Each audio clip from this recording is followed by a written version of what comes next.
अस्सलाम वालेकुम नाज़रीन, मैं हूं आपका मेज़बान मोहम्मद ज़कमान।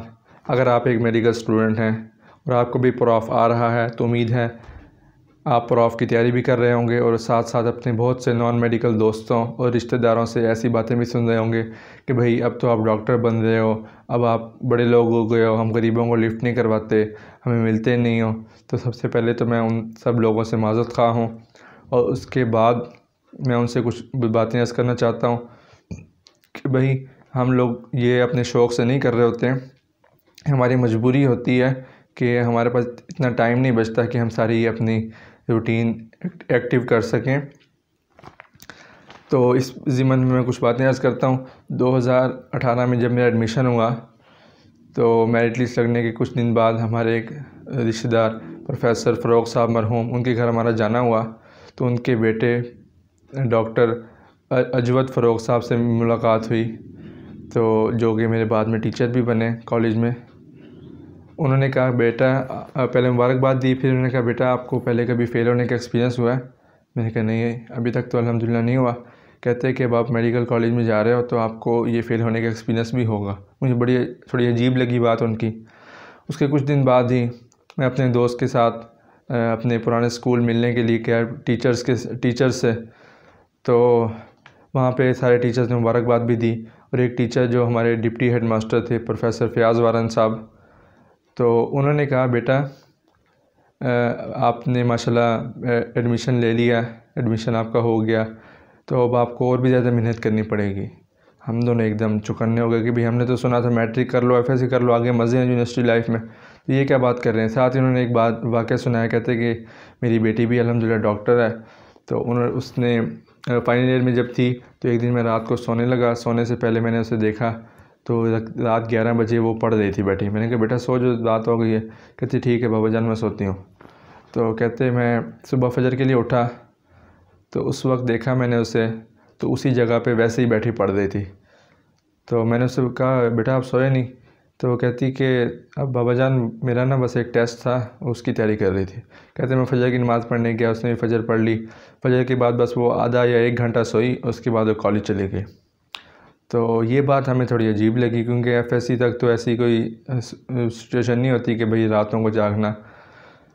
तो उसके बाद मैंने कॉलेज आके अपने दोस्तों को भी कुछ बताई ये बात। उन्होंने कहा यार सर ने गप छोड़ी है, ऐसा नहीं हो सकता, अब तो हम यूनिवर्सिटी में आ गए हैं, अब हम मेडिकल कॉलेज में आ गए हैं, अब तो हमारे मज़े, तो पढ़ना जितना था पढ़ लिया।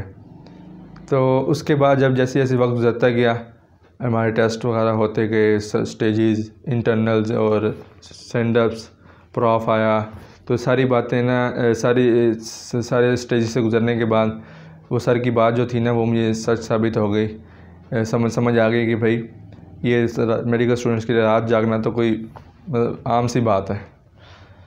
तो ये मैंने आपको कुछ बातें बताई हैं, इससे आपको थोड़ा बहुत अंदाज़ा हुआ होगा कि भाई मेडिकल स्टूडेंट्स को कितना पढ़ना पड़ता है।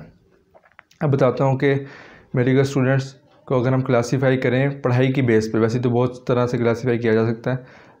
तो 3 टाइप्स के मेडिकल स्टूडेंट्स होते हैं। पहली टाइप जिन्हें हम कहते हैं थीटा, दूसरी टाइप एवरेज स्टूडेंट्स, मीडियोकर, जो बहुत आम जो होते हैं स्टूडेंट्स वो मीडियोकर्स ही होते हैं, और थर्ड टाइप होते हैं लेजेंड्स, ये भी बहुत कम होते हैं, और थीटास भी बहुत कम होते हैं मेडिकल प्रोफेशन में। थीटास की अगर ज़िंदगी का वो किया जाए, मुहासबा किया जाए, तो उनकी ज़िंदगी की ऐसे होती है मेडिकल लाइफ। साल शुरू हुआ तो पहले दिन से वो पढ़ना शुरू कर देते हैं। कॉलेज टाइम के बाद 6 घंटे 7 घंटे कॉलेज टाइम, उसके बाद वो तकरीबन 4 से 6 घंटे रोज़ाना पढ़ते हैं, और जब कोई टेस्ट आ जाए तो वो 12 घंटे 15 घंटे 18 घंटे तक भी मैंने अपनी क्लास फेलो जैसे देखे जो 18 घंटे तक भी पढ़ते हैं। तो उनके लिए कोई गैर मामूली बात नहीं, एक आम सी बात होती है। और जब प्रॉफ का सीज़न करीब आ जाता है, जब वो देखते हैं कि बाकी स्टूडेंट्स भी पढ़ रहे हैं, तो उन्हें देख के और ज़्यादा डिप्रेस हो जाते हैं, तो फिर ये और ज़्यादा पढ़ना शुरू कर देते हैं। फिर इनकी रूटीन जो बन जाती है वो 15 से 18 घंटे डेली पढ़ने की इनकी रूटीन बन जाती है। और ऐसे वक्त में ये लोग क्या करते हैं, बहुत से थीटे भी और भी बहुत से स्टूडेंट ऐसे करते हैं कि अपना फेसबुक अकाउंट डीएक्टिव कर देते हैं, अपना व्हाट्सएप अनइंस्टॉल कर देते हैं। तो ये सारी एक्टिविटीज़ भी हमें देखने को मिलती हैं। तो उसके बाद दूसरी टाइप के स्टूडेंट्स हैं एवरेज स्टूडेंट्स, जो ज़्यादातर एवरेज स्टूडेंट्स ही होते हैं। उसमें वो क्या करते हैं, उनकी रूटीन ऐसी होती है कि पूरा साल वो पढ़ते भी हैं और अपनी एक्स्ट्रा करिकुलर एक्टिविटीज़ में भी पार्टिसिपेट करते हैं। पढ़ते वो इस तरह है कि मिसाल के तौर पर कि एक स्टेज लग गई, सब स्टेज लगी तो एक दो दिन पहले से पढ़ना शुरू कर देते हैं। स्टेज लग गई तो वो हफ़्ता पहले पढ़ना शुरू कर देते हैं। तो उनकी कोशिश होती है कि हम इसे पास कर लें। और जब आता है ऑफ सीज़न करीब, जो जिसे हम कहते हैं पेपर से 3 महीने पहले शुरू हो जाते हैं, तो उस वक्त से वो उनकी रूटीन भी टफ़ हो जाती है। डेली तकरीबन 10 से 12 घंटे पढ़ते हैं। नॉर्मल रूटीन में बता रहा हूँ, एवरेज अगर निकाली जाए 8 घंटे, 10 घंटे, 12 घंटे, 13-14 घंटे भी मैक्सिमम इतना पढ़ते हैं। ये हो गए एवरेज स्टूडेंट्स जो प्रॉफ तक पढ़ते हैं। उसके बाद आते हैं तीसरे नंबर पे लेजेंड्स। कुछ लेजेंड्स जो होते हैं वो पूरा साल नहीं पढ़ते। वो क्या करते हैं, कभी बंक कर लिया क्लास, एक्स्ट्रा करिकुलर एक्टिविटीज़ में बहुत ज़्यादा आगे होते हैं और वो क्लास में आते भी हैं तो उनका जो जहन होता है वो क्लास में नहीं होता, वो कहीं और घूम फिर रहे होते हैं। तो इसके साथ साथ जब आता है ऑफ सीज़न करीब आता है तो उन लोगों की तो हालत बहुत ज़्यादा टाइट हो गई होती है। तो वो भी तकरीबन डेली 10, 12, 15 घंटे तक भी पढ़ते हैं डेली। वो उनका बस ये जो मैं बता रहा हूँ ऑफ सीज़न तकरीबन ऑफ से 3 महीने पहले शुरू होता है और इस दौरान हमारी सारी एक्टिविटीज़ तकरीबन मफलूज हो जाती हैं।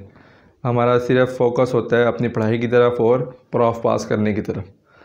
तो जब ये 3 महीने ये पहले पढ़ना, उसके बाद ऑफ तकरीबन 1 महीने चलता है, रिटर्न पेपर, उसके बाद प्रैक्टिकल वाइवास वगैरह, 4-5 महीने का जो सेशन होता है, इसमें हमारी रूटीन बहुत ज़्यादा टफ़ हो जाती है। और इसके बाद उस रूटीन से वापस रिलैक्स होते होते भी मतलब इतना ज़्यादा आदत हो जाती है अकेले रहने की, अकेले पढ़ने की, मतलब बाकी सारी एक्टिविटीज़ के बाद में बंदे को अपनी नॉर्मल रूटीन में वापस आते आते भी कुछ टाइम लग जाता है। तो इन सारी बातों से को सामने रखते हुए आपको हमारी मजबूरी से अंदाज़ा तो हो गया होगा। तो इसके साथ मैं एक और बात बताता हूँ कि एक होती है कैटेगरी स्नैक की। स्नैक जो होता है वो कोई अलग क्लास नहीं है, वो तीनों टाइप्स के स्टूडेंट्स में पाई जाती है ये कैटेगरी। कुछ स्टूडेंट्स होते हैं जिन्हें हम स्नैक कहते हैं। वो स्नैक क्या होते हैं कि पढ़ते बहुत हैं, दूसरों को शो नहीं करवाते। तो उन सब से मेरी गुजारिश है कि भाई ख़ुद भी पढ़ो और दूसरों को भी पढ़ने दो। और उनके बारे में जब भी मेरे सामने किसी स्नैक का नाम आता है तो मेरे ज़हन में एक ही बात आती है, ज़मीन मिली बंजर, तैयार मिले आगे आप समझ लें। तो उम्मीद है आपको ये वीडियो पसंद आई होगी। मैं तो अपने आप को एक एवरेज स्टूडेंट समझता हूँ, आपकी नज़र में कौन सा स्टूडेंट हूँ, और आपने ये भी बताना है नीचे कमेंट्स में, और आपने ये भी बताना है कि अपने दोस्तों के बारे में उन्हें मेंशन करें कि वो किस किस टाइप के स्टूडेंट्स हैं। तो मुझे इजाज़त दें, मेरा भी ऑफ आ रहा है, मैंने भी पढ़ना है। अल्लाह हाफिज़।